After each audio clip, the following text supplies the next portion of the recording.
Thoughts on vivisection.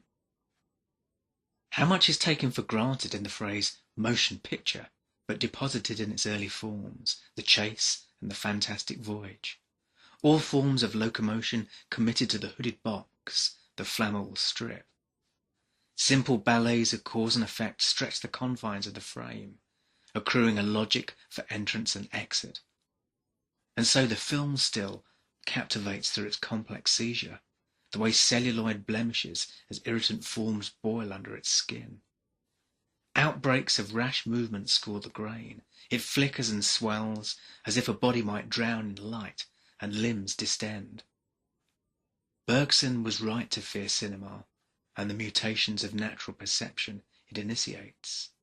The face is a dial, hands tick incessantly, a story full of holes that are its very fabric. Murray didn't want to stop time, or even freeze it. He wanted to graze the skin of space as a thing moves through it. How to hold a hole you cannot follow through the frame's perspectival hollow.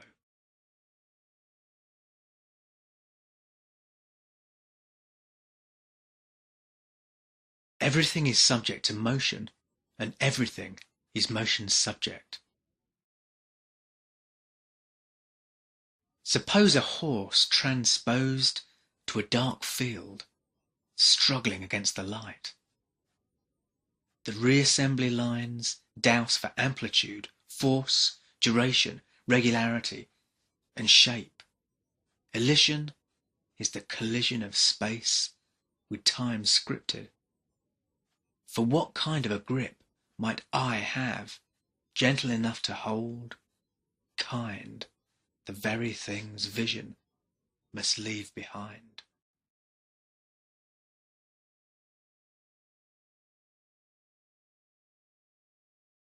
Stations across shape. 25 sensitive plates serve motion's intermediary states.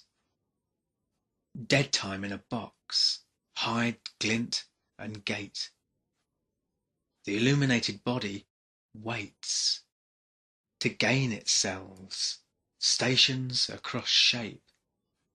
The time pores weep, contingency seeps.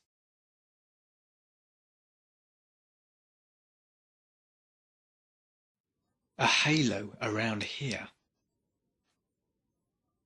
If philosophy is a death rehearsal, cinema is the first night nerves, at luminous stretch.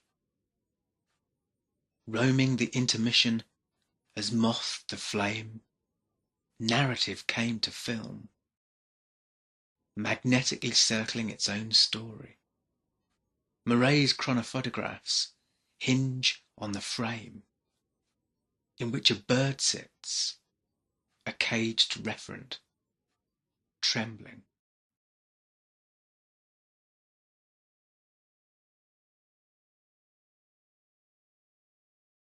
The end of portraiture. A portrait is a flaw in the continuity of face, so race it out. A desire mould quaking under Klieg hatches volcanic, revolting its outlines curdle at a scream. The main features won't set. Plate of nerve serves a series, flesh crawls off bone scaffold. See the degree to which emotion riddles ripple oceanic. Photography's slow thaw, for what are they thinking of? Photosynthetic giants, fathoming light, bloom on staircase, stems attached to spinal corridors. Chemical plants, hot-housed we harvest fear. The picture lives out the frame, and Edison inventing invention. His light bulb pings ideation, radiation, across 1,000 comic strips. How persistent the vision of a single wizard conjures away countless claimants in the world's first lap dissolve.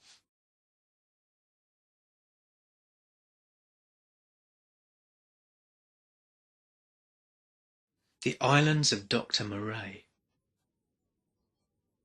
In tinted entropical nights, a hand winds up so the body can down the flights of its various stairs, fighting the weight of its own gait. Not limb from limb, the tear is in the very fabric of form, featuring a prosthetic hymn, reverse metonym limb of motion's muscle.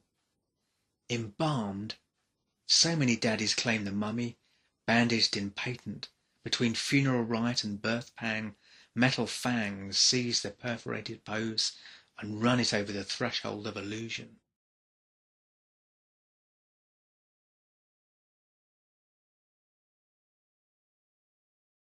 Succession. Each time we talk of the shot, he's in the frame.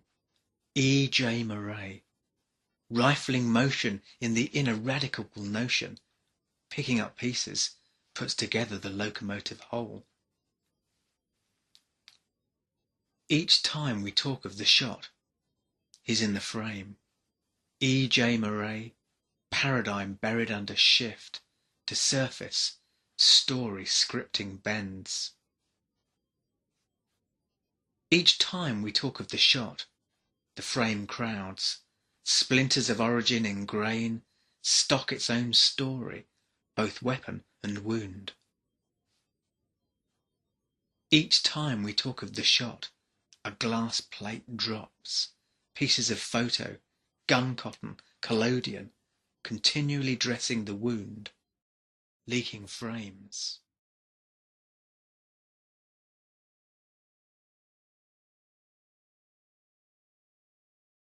Deadpan. Brightly darkening a flooding face, stemless, broods its fill, a plate of served nerves. The figure with the recalcitrant severed head is subject to the dead pan. Scale the building. Navigate the flammable noun, harbouring intention as it leaves its sentence. A phantom limb.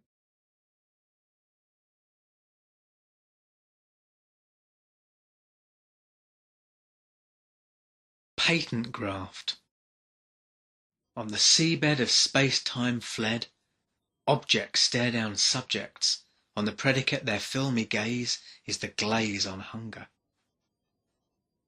The look of the looked at feasts on us furniture.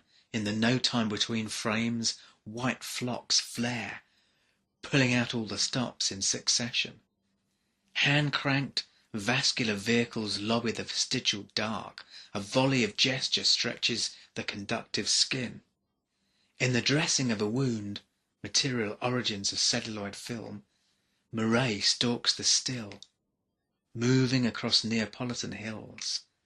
The game survives the shots, smudged silhouette trophies, all that remains of the hunt.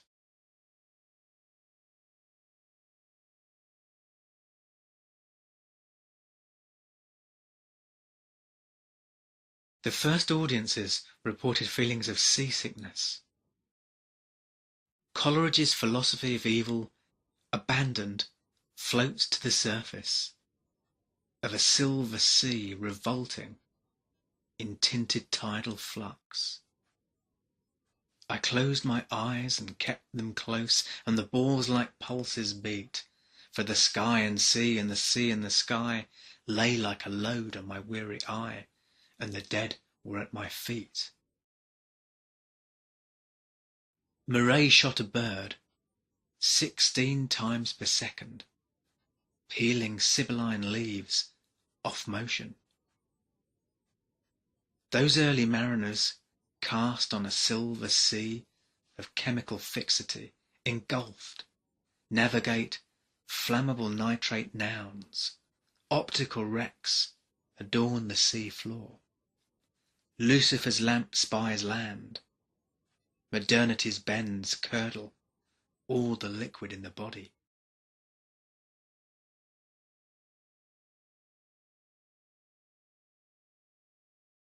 Sonatograph. In the Théâtre Robert Houdin, the great escape is from the frame, and back again to the stage, where the splice of life is difference.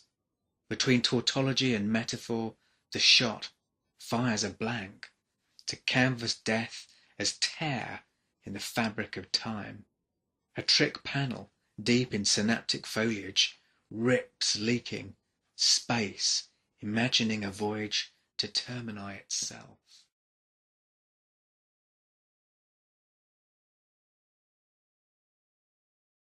Melomania, homage to Méliès.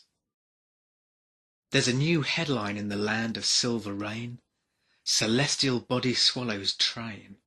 Consider how celluloid grain swells and rabbits quest for hats to pass through into the land of incoherent geography. They are pursued, these creatures of the cut, louche luminaries of the painted set, plan a jaunt through inky space-time, perched on the proverbial shoestring. Terrible telescoping takes the new craft to the surface of the sun. Grease paint and gaseous mane greet the nauseous pill. A century of thrill and delusion spills to the bottom of the scene.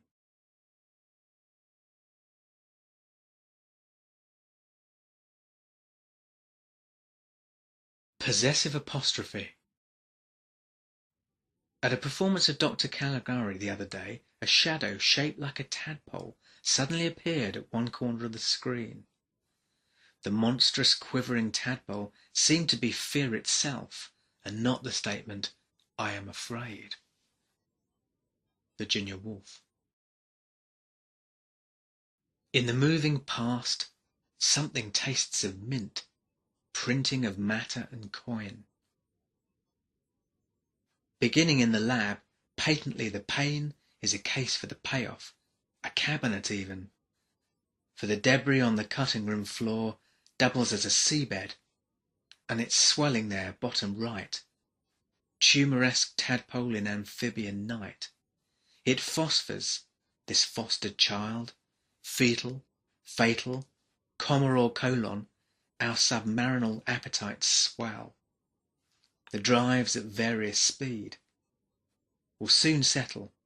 A light granular crust forms on the silvered surface.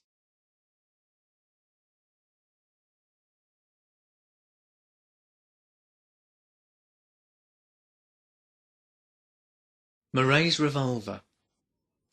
Edison was deaf when he invented the phonograph, and Plato blind when he created a rudimentary form of cinema. We're in the frame for something, sparkling, emulsified, shots patched frame by frame, the reset limbs still ache. Bell-Magendi's law. Mad scientists muscle in to another creation myth. Plato stares down motion, tears retinal oceans off sun's eyelid. The doctor has changed his mind. An uneven swap, granted, there are means, ways, but it's the mean ways we keep and grow as culture. The box office records failed flights, compulsive returns to typecast menace. Murray's revolver, diagnostic, still loaded, safety catch on the ghost story of reality. Hatching mad schemes in the dark under the hood of a Black Maria. The doctor grants the strangest lesson. Matter can be dissolved, transmitted, and reassembled.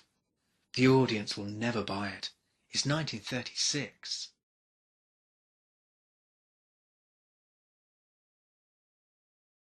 Ovid on Nitrate. Cinema is magnetically drawn to the transformation scene, the crime scene in which photography itself is unmasked, a peeling uniform, staring at oneself as another.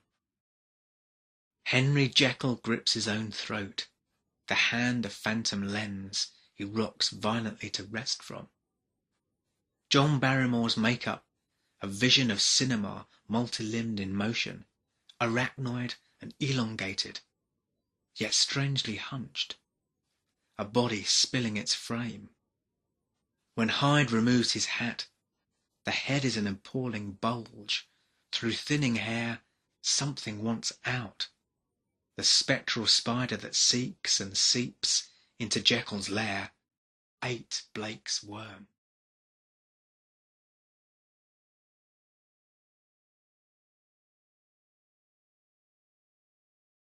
Cursed Hands, after Robert Wiener's The Hands of Orlac. So, what of it, Paul? For want of a better word, I can feel it taking possession of me, along my arms, deep into my soul, cold, awful, and relentless. Both of us yearn, feel for the keys, strange attractions to sharp implements. Neither recognize the hands at play. This used to be my handwriting. Well, Orlac, compose yourself. You was a rash of indecision, I, inverted exclamation mark. If Vasseur wasn't guilty, then my hands are innocent? They can't touch you, Paul, nor you them. Stooping, swooning, poised, a very question being asked.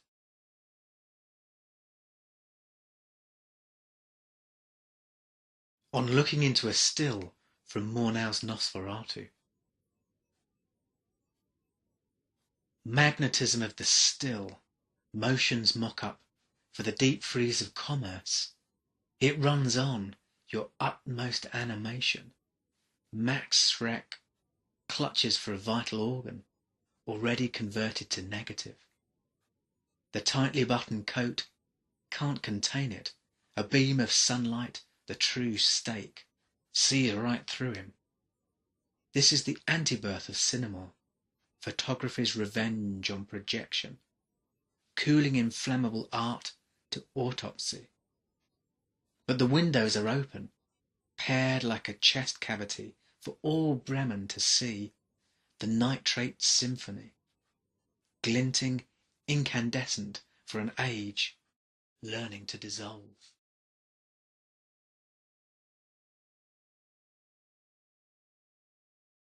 Ode on Universal Horror. Light and shadow are the true cast, the backlit spaces of modernity, dreamt onto emulsion, new celluloid culture, growing mad scientists and mutants, a petri dish lens afloat, in saline and agar, REM sleep at 24 frames per second, the strangest love story ever told, captions a century wed uneasily to its own trauma, mutilation the new mask, in the panoptical court of windowless rooms, the screen is the displaced scream, mouths.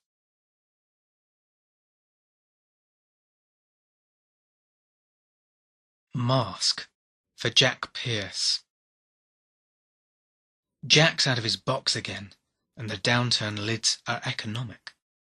Bolts of polar morality adorn the neck, spark in the voltage.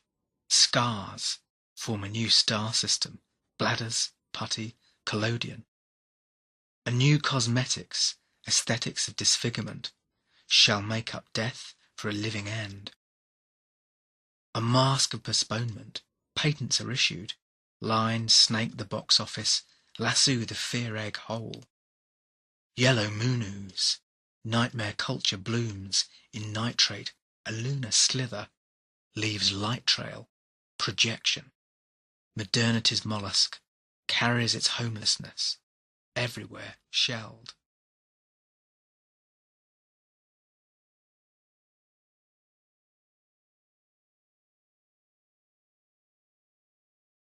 Still lifetime.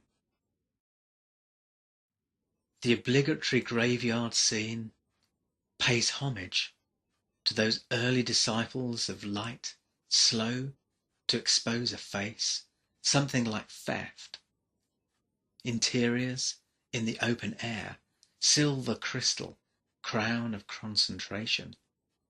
Living leans into a lifetime by leaving all obstacles, fate's furniture, abandoned for a harder graft. Period.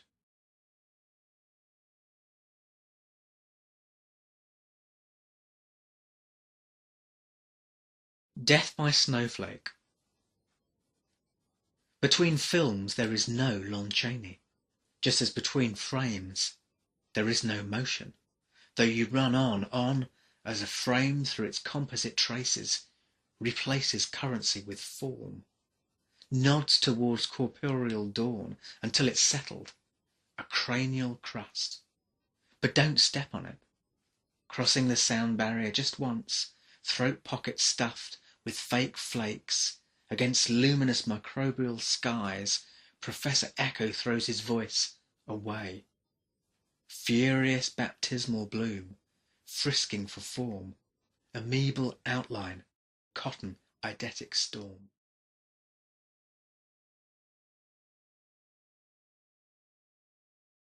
Fatalities of the silent image. The stages of this gradual dying of a film are sadly familiar. The film shrinks and the distance between perforations decreases, making projection impossible and reprinting problematic. A strong, pungent smell. The image tends to disappear. Base takes on a brownish colour, emulsion becoming sticky. Eruptions of soft dark matter form on the surface of the reels, film becoming indistinct mass covered by a brown crust. In the phase of decay, reduction to a whitish object, or even to powder.